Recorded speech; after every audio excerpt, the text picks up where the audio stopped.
সবুজে ঘেরা বাংলার এই জমিন দেখতে কতই না চমৎকার এবং কতই না সুন্দর।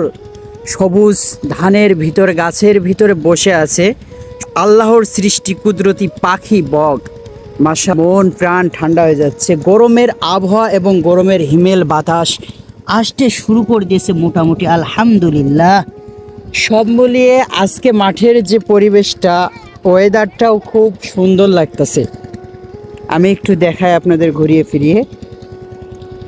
আমাদের ধান ক্ষেত এইটা, আমাদের ওইটা তো মোটামুটি আলহামদুলিল্লাহ ভালোই। আজকে অনেক দিন পর মাঠে আসলাম, তাই এই যে ভিউ, এই ভিউটা কিন্তু কোটি কোটি টাকা দিয়েও পাওয়া যায় না অতি সহজে।